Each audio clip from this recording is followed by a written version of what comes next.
اعوذ باللہ من الشیطان الرجیم بسم اللہ الرحمن الرحیم۔ ہم اپنے اندر تقوی اور صبر و ضبط پیدا کریں، اللہ رب العزت ہر دور اور ہر زمانے میں تقوی اور صبر والے بندے کو فرش سے اٹھائیں گے، عرش کے اوپر بٹھائیں گے، تخت کے اوپر بٹھائیں گے۔ اب تقوی اور صبر کی طرف تو ہم آتے نہیں، چاہتے ہیں زندگی تو رہے جیسے ہم گزار رہے ہیں، حالات سیدھے ہو جائیں۔ کیسے حالات سیدھے ہو سکتے ہیں؟ سمپل سی مثال ہے کہ بجلی سے ایک مشین چلتی ہے، اب ایک بندہ مشین کو روکنا چاہتا ہے، ایک ہی ترتیب ہے کہ پیچھے سے بٹن بند کرو۔ آپ بٹن بند نہیں کریں گے، ہاتھ سے مشین کو پکڑ کے روکنے کی کوشش کریں گے، ہاتھ کٹوا بیٹھیں گے، سارا دن زور آزمائی کریں گے، مشین کہاں رکے گی؟ تو عقل مند بندہ مشین کو پکڑ کے نہیں کھڑا ہوتا، وہ سوئچ کو بند کرتا ہے۔ حالات کا سوئچ اللہ رب العزت کے ہاتھ میں ہے، تو ادھر رجوع کرنے کی بجائے کہ اللہ حالات کو ٹھیک کر دیجئے، ہم حالات کی مشین کے ساتھ کشتی کر رہے ہیں۔ کون ہمیں عقل مند کہے؟ تو پہلی بات، جو شخص اپنے اعمال کو ٹھیک کر لیتا ہے اللہ رب العزت اس کے حالات کو ٹھیک کر دیتے ہیں۔ دوسری بات، جو شخص اپنی آخرت کو سنوار لیتا ہے اللہ تعالیٰ اس کی دنیا کو سنوار دیتے ہیں۔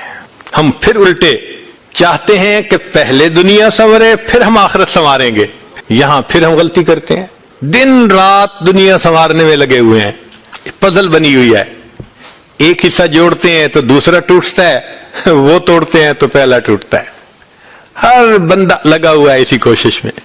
تو اللہ رب العزت کے ہاں ترتیب یہ ہے۔ اس کی مثال اگر دیکھنی ہو، صحابہ رضی اللہ عنہ کی مبارک زندگیوں کو دیکھیے، انہوں نے اپنی آخرت کو سنوارا، اللہ نے اس کے نتیجے میں ان کی دنیا کو سنوار دیا۔ بات کیا تھی کہ نہ کیسر و کسرا سے دبے چند وہ لوگ کے اونٹوں کے چرانے والے، اور جن کو کافور پہ ہوتا تھا نمک کا دھوکا، بن گئے دنیا کی تقدیر بدلنے والے۔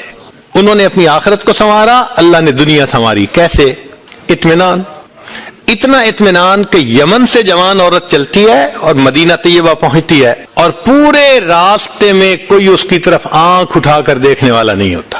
اللہ نے مال و دولت کے اتنے ڈھیر عطا کیے تھے، انس اللہ عنہ کہتے ہیں کہ میں لکڑی کاٹنے والے کلہاڑے سے سونے کی اینٹوں کو توڑا کرتا تھا۔ اب لکڑی کے کلہاڑے سے جو سونا ٹوٹے گا وہ تولوں میں اور گراموں میں تو نہیں نہ ہو سکتا۔ اللہ نے اتنی دولت ان کے قدموں میں ڈال دی تھی۔ بچہ پیدا ہوتا تھا، اس کا روزینہ متعین تھا۔ سیدنا عمر رضی اللہ عنہ نے ایک رات دیکھا، ایک عورت چھوٹے سے بچے کو روٹی کا ٹکڑا کھلانے کی کوشش کر رہی ہے، بچہ رو رہا ہے۔ پوچھا کیوں کر رہی ہو؟ کہنے لگی کہ امیر المومنین نے قانون بنایا ہوا ہے کہ جب بچہ دودھ چھوڑے گا پھر ہم بیت المال سے روزینہ متعین کریں گے، تو میں کوشش کر رہی ہوں۔ عمر رضی اللہ عنہ آئے، بہت روئے۔ صحابہ کہتے ہیں کہ اس دن فجر کی نماز پڑھائی، قرات کے اندر اتنا گریا اور بکا تھا کہ ہمیں سمجھنا مشکل ہو رہا تھا، اتنا رو رہے تھے۔ ہم حیران تھے آج امیر المومنین کو کیا ہوا۔ نماز پڑھانے کے بعد ممبر پر بیٹھے، عمر کے اوپر اللہ رحم کرے اس نے کتنے بچوں کی جان لی ہوگی۔ مقصد یہ تھا کہ میں نے جو یہ قانون بنایا تو کتنی ماؤں نے معصوم بچوں کے دودھ چھڑوائے ہوں گے اور وہ دودھ سے محروم ہوئے ہوں گے میری وجہ سے۔ پھر اعلان فرمایا کوئی ماں بچے کو دودھ جلدی مت چھڑوائے، جس دن بچہ پیدا ہوگا اسی دن بیت المال سے وظیفہ متعین کر دیا جائے گا۔ آج سے 1400 سال پہلے ہے۔ تو انہوں نے اپنی آخرت کو سنوارا، رب کریم نے اس کے بدلے ان کی دنیا کو سنوار دیا۔ قرآن مجید میں اللہ تعالیٰ فرماتے ہیں وَلَوْ أَنَّ أَهْلَ الْقُرَىٰ آمَنُوا وَاتَّقَوْا، اگر یہ بستی دیسوں والے ایمان لاتے، تقوی کو اختیار کرتے، لَفَتَحْنَا عَلَيْهِمْ بَرَكَاتٍ مِّنَ السَّمَاءِ، ہم ان کے لیے آسمان سے برکتوں کے دروازے کھول دیتے ہیں۔ تو ترتیب یہی ہے کہ جو آخرت کو سنوارتا ہے، اس کوشش میں لگتا ہے، دنیا اس کا سایہ ہے۔ اللہ دنیا کو خود بخود سنوار دیتے ہیں، الگ سے محنت نہیں کرنی پڑتی۔ مثال کے طور پہ جو بندہ سچ بولتا ہے تجارت میں، اللہ تعالیٰ اس کی تجارت کو خود سنوار دیتے ہیں۔ قسم اٹھا کے یہ بات کہی جا سکتی ہے کہ سچ بولنے والا تاجر کبھی مفلس نہیں ہو سکتا، پاسبل ہی نہیں کہ سچ کی بنیاد ہو اور اس میں برکت نہ ہو۔ تو دو باتیں ہیں، جو شخص اپنے اعمال کو سنوارتا ہے اللہ تعالی حالات کو سنوار دیتے ہیں، جو اپنی آخرت کو سنوار لیتا ہے اللہ تعالیٰ اس کی دنیا کو سنوار دیتے ہیں۔ ہارون رشید اپنی کھڑکی میں سے نیچے دیکھ رہا ہے، مسجد کے دروازے پر امام ابو یوسف رحمۃ اللہ علیہ تشریف لا رہے ہیں اور ان کے پیچھے دو شاگرد ساتھ ساتھ جڑے ہوئے ہیں۔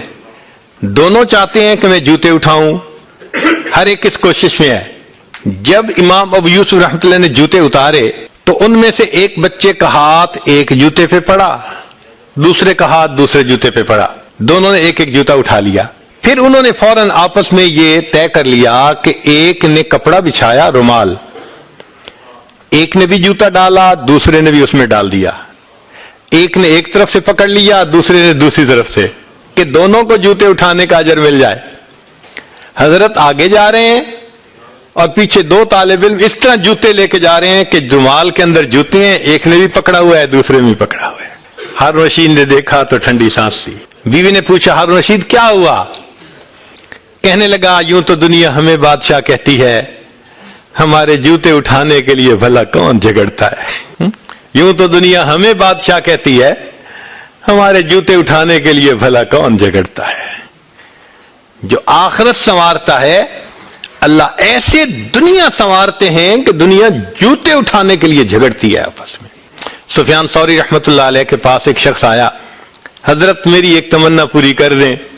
آپ کر سکتے ہیں، بھائی رونا تو بند کرو، آپ جو کہو گے میں کر دوں گا۔